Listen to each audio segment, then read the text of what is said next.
Howdy, you two folks. It's your tries to be friendly neighborhood girl, Ellen, bringing you another video. And I am currently in the shop because I said I would talk about possibly doing a shop chronicles. And I'm going to get up here in a minute because I'm sitting down. Because there's also something within here I want to show you. It needs a little repair, but I think I'm going to repair it because the tripod I showed y'all recently that I bought broke, but I forgot I had made this as a makeshift tripod for the shop. So I'm going to try to fix this. It's missing one of the screws right there that was holding it up, this part. So I'm going to see if I can do that. I kind of articulated it and made it adjustable. It was not perfect, but it worked for my needs.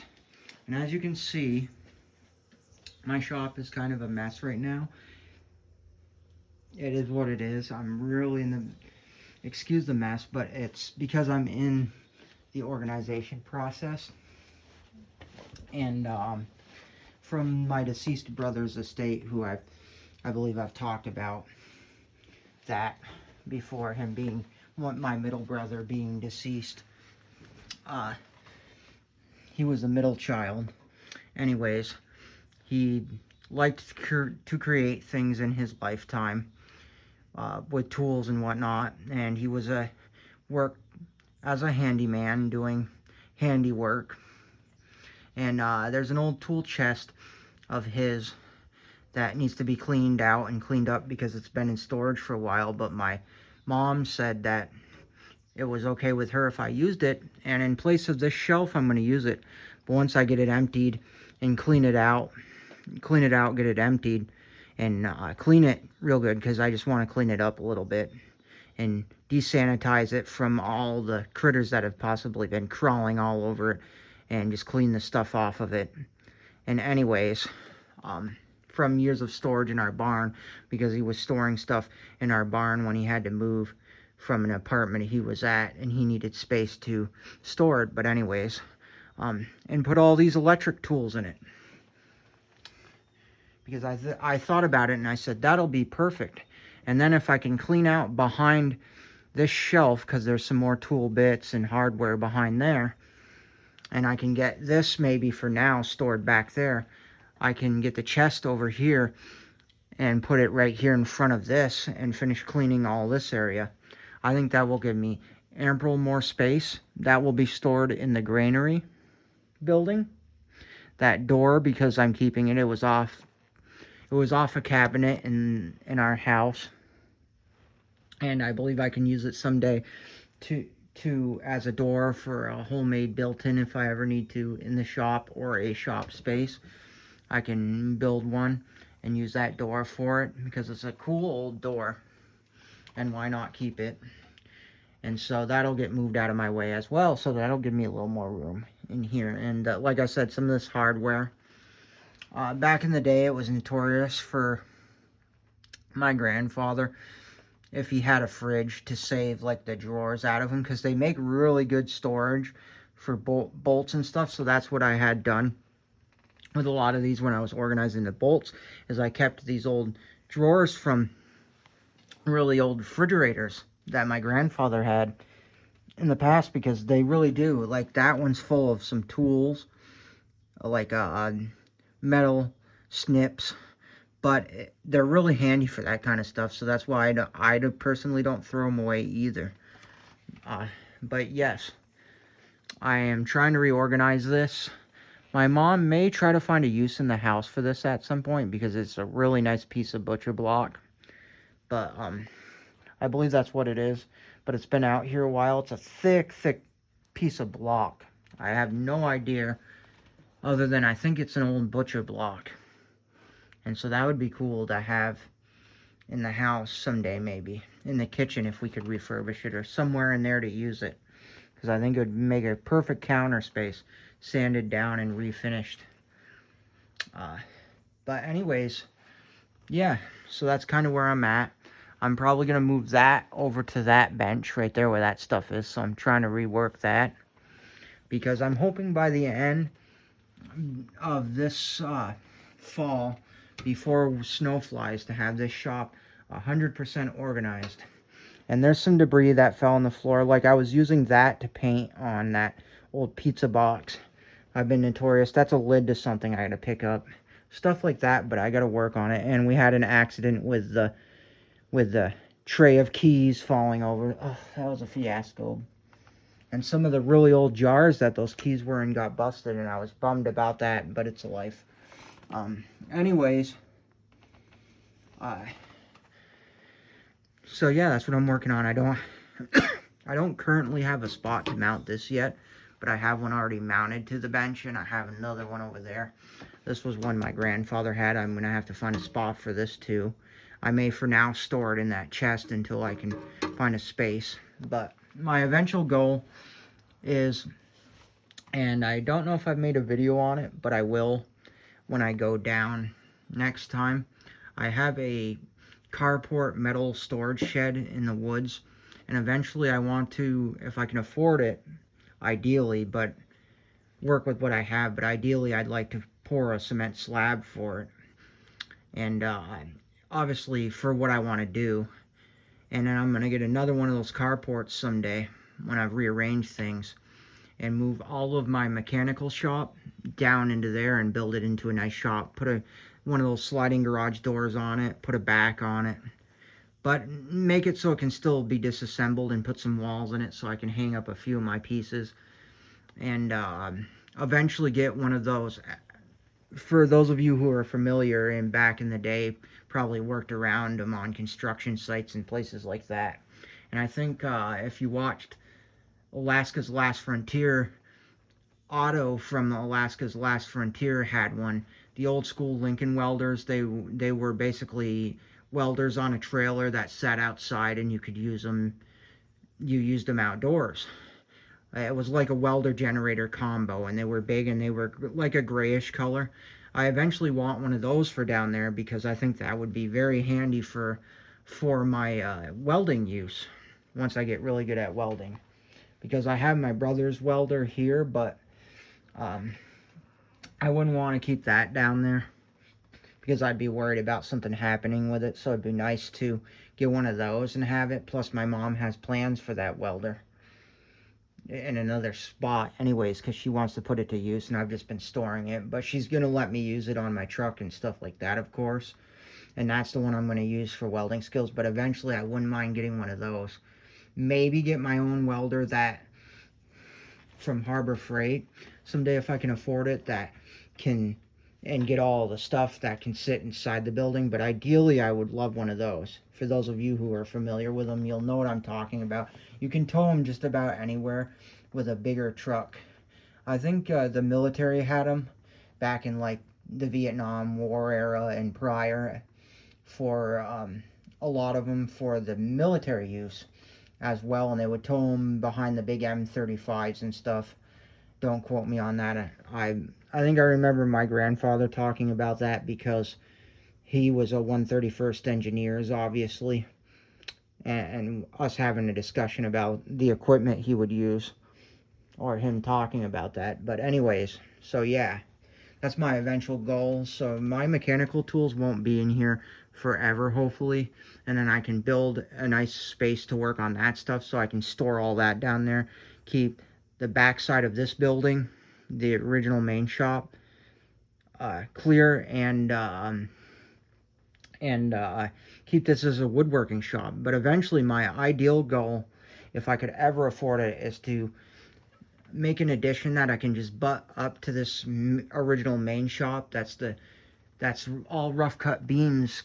Hopefully my neighbor would build me them, because I think it would be cheaper going with my neighbor, who him and his dad cut down wood, and have the exact dimension beams made.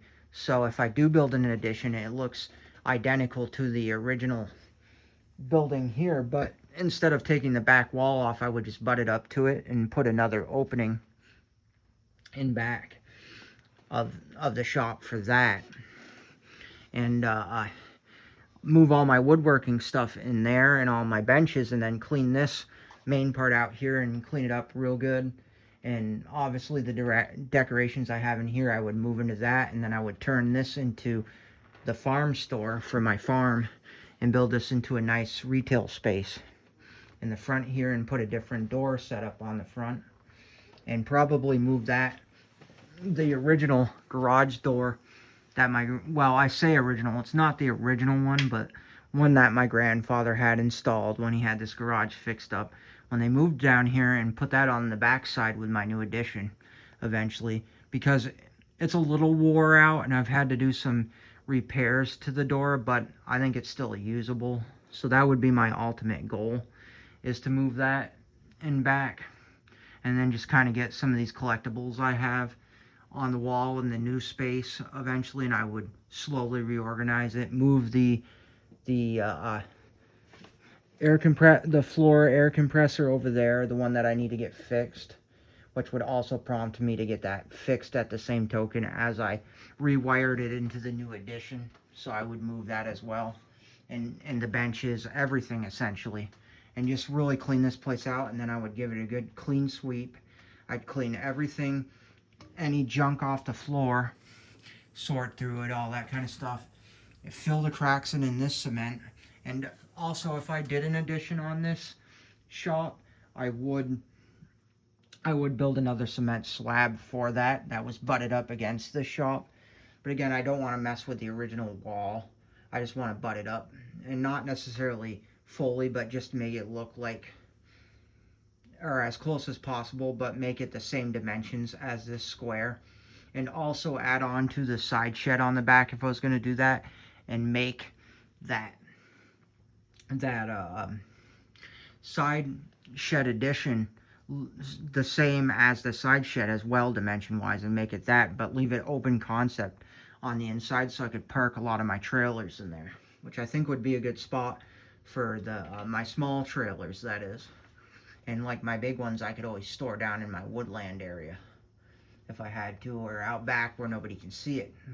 Because I think the biggest trailer I'm going to have will be what was an old camper once I strip it down, if my neighbor doesn't end up taking it, so I can turn it into a tandem axle to trailer, homemade, so I can haul anything I need to haul, to, like, if I need to get some equipment serviced for the farm that I can't get serviced myself, but mainly if there's some equipment I need for the farm and I happen to find it because I have been looking at pieces, this will come in handy to fetch the pieces I'm interested in getting, if they're still available when I can afford to get them. And I think my farm is gonna finally happen hopefully next year, because my old boss at the winery I worked at, that I've talked in videos about, actually I bumped into him the other day at the doctor's, and he's able to give me some work, so that will be pretty cool. I'm excited about that. So fingers crossed. I'm just gonna pause you for a minute. Okay, never mind, because I thought I could switch the camera around if I paused you, but I'm still trying to figure all that stuff out. But anyways, YouTube folks, so yeah, this is kind of where I'm at with the shop. I think it's gonna be good. Oh, there's parts for the big Ford, which I've been working on. If anybody has any ideas, feel free to spit them out to me. I've been putting them on the forum. I greatly appreciate anyone's advice. But I had got a new starter button for it, and if you're familiar with the NAA Fords of the 1950s, mine, I believe, is a 54-601 from, I think my uncle, when he had it, got a reproduction manual, because I believe I mentioned it was an uncle of mine's tractor, who sadly is now passed away. But anyways, and when he bought the reproduction manual, he had circled 601, I think, to remember that his was a 601. And so I think I've determined it's actually a 601 and not a Jubilee, because when I was buying it off my cousin, he thought it was a Jubilee, but it ended up not being, and that it is what it is. So that's why I affectionately named it Jube, as y'all know. But yeah, those are the pieces for it. But anyways, what I was saying is, I swapped out the starter button, and for those of you who are familiar, the starter button sits next to the shifter on top mounted on the actual cover of the gearbox, and there's a little lever in there. Well, I swapped out the starter button. I'm gonna check all the grounding wires because I'm thinking it's possible that it's a grounding issue, and maybe the main ground wire for the negative on the battery is possibly loose somewhere or getting a poor connection, and I'm going to try to fix that. But if y'all have any ideas, I would greatly appreciate it, because I've got a new solenoid for it, and I found a 12-volt metal solenoid for it. Bought the internally resisted coil that you need for when you're swapping over to 12 volt, because my uncle had it set up as 12, but instead of buying an internally resisted coil, he went and bought like these little resistors and all this other stuff. And I thought, well, it probably worked for him, but I wanted to fix the wiring anyways, because there were a few wires that had been disconnected that I think he was still trying to figure out why this and that on it.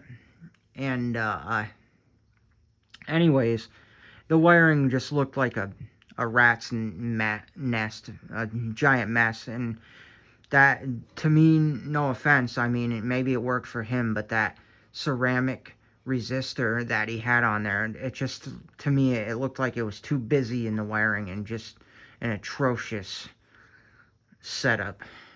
And so I wanted to fix that and make it a little less busy on that tractor and simplify it. And I ended up buying a new block terminal anyways, for just because I couldn't find my original one at first, and when I was doing the 12 volt, I needed a block terminal still on there, but I was able to find one on Amazon, so I bought that. And I said, well, heck it, I'm going to eliminate that ceramic resistor and get an internally resisted coil for 12 volts. So I did that, and so all that's been swapped. I cleaned the points, which were original to the tractor when I got it. I don't know if they're the exact original points, and I believe I have a tune-up kit somewhere, so if it is that, maybe by chance I can swap it over, but I don't think that would affect it from turning over. It just does not want to turn over at all. And so I think I'm going to check with the ground wire, but if that doesn't work, like I said, if any of y'all have any ideas, I would greatly appreciate it. That is going to be the main vein tractor for the farm. I might do a little short on them, but I can't guarantee that I'm going to get them, but I can snap a photo and do a short. But I'm thinking, because I don't think people care if I do that, to be honest, off of Marketplace. I mean, a lot of people do it. But if somebody approached me, saw my video, and said, hey, those were mine, and didn't like it, I would immediately take it down out of respect. But, I'm considering getting and it's a picture of them sitting near a stone fence area. But anyways, I'm considering getting them their two 9N tractors. One is advertised as it will run again, but it's been a little while, ran when parked, and the other one is advertised as parts. But I would like to see if I can get the parts one going too, so if I do go and look at them and I'm able to come up with the cash and possibly find a way to get them, I'm going to ask him what he thinks might be wrong with the parts tractor, because my plan with those is I'm also looking at a potato picker or a potato planter, and I've also been looking at older potato pickers. And so I want to put a potato planter on one and a potato picker on the other. And I'm looking at one specific potato planter that I found that's in not in Vermont, but it's in New York State, just across the pond from us on the ferry boat. And I think I'm going to go after that one because it's a nice one. And my dad said he would help me by driving the tractor when I went to do the potato planting. Well, I powered the planter because it's one of those old school planters where you have to flip the lever to make it move, but you have to constantly feed it. So you have like a little sack in front of you, or a box or whatever, for your potatoes, making sure your eyes are upwards, and you just keep feeding the hopper while it goes through, and when you need to stop it, you just click the lever back so it doesn't keep spinning the hopper. And so I'll probably end up getting that. So anyways, YouTube folks, I think that's pretty much the update. I did not end up going after the 1920s GMC because obviously funding's been tight and it already sold. But I am looking at some other dump trucks because I also want one of those for the farm. I am going to be taking all my chicken waste, or chicken post as they call it, when I finally get my hen houses set up, and finally have the loader working on my big Ford, or a tractor with a loader, I should say.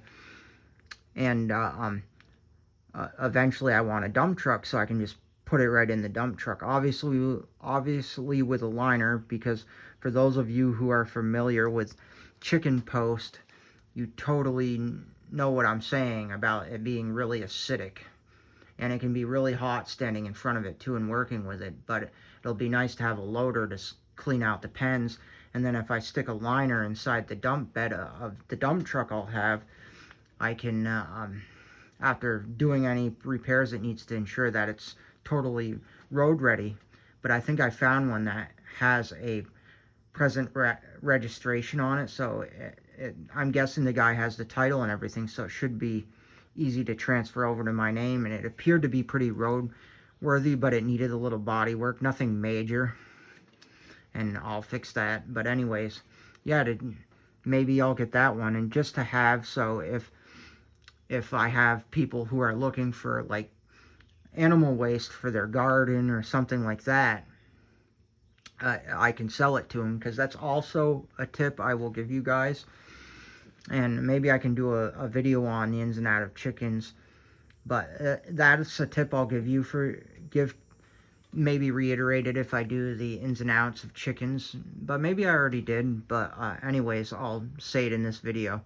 A tip I can give you guys, if you're getting into farming and you're raising hens for eggs like I'm thinking about doing, is taking the chicken post or whatever animal you're raising in the animal waste and turning it into a manuring type stuff, or using it for that for gardens, because you can use it on your own plant patches as fertilizer, your own garden patches, or you can sell it to people who need it. Buy the buckets full, buy the small truckload, or if they want a big giant dump truckload of it, because maybe there's a farm that can use it and they need a big dump truckload.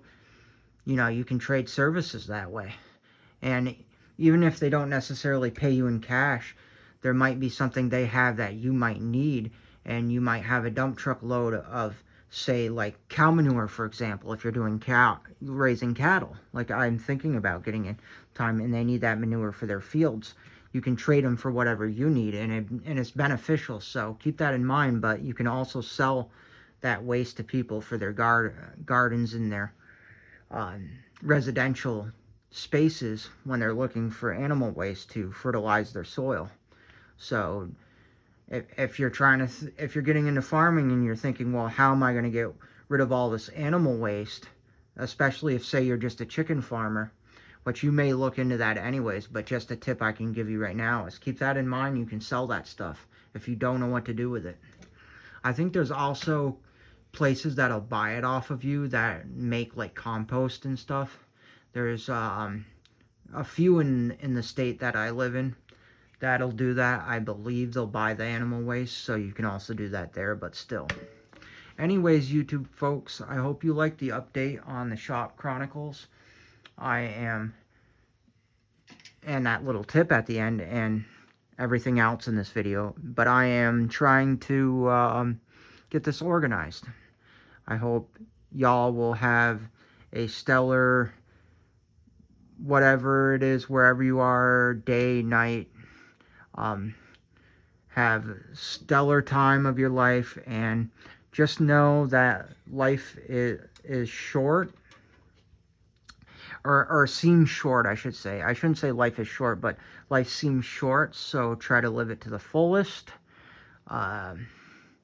Keep your heads up, stay strong, like I've said before. Don't let things get you down. If you wouldn't mind liking, commenting, and subscribing, you know the drill. It's not non-obligational. Same with the notification bell. And as always, sunshine, unicorns, and rainbows. And I will see you in the next video.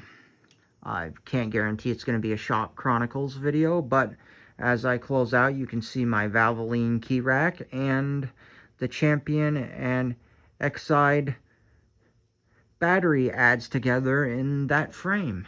And kind of another final pan of where my shop is at, and I'm hoping before snow flies that this place will be organized, because I have sold off some stuff, made some space. Maybe before snow flies I'll have the, let me get up because I've kind of been sitting down, the lovely rototiller right there fixed up. And this is another project. It's a family heirloom. It was my great-grandfather's on my mother's dad's side. It was his father. And anyways, that's an old hand grinding wheel for sharpening tools. I'm sure most of you know what it is, but that's a restoration project in itself that's going to get displayed in our barn. I just have it in here because I'm pulling it apart so I can fix the legs and also make a new set of legs for the opposite side. But that's something that will get done, and then this will be put back together. And I also got to locate or make a hand crank for it.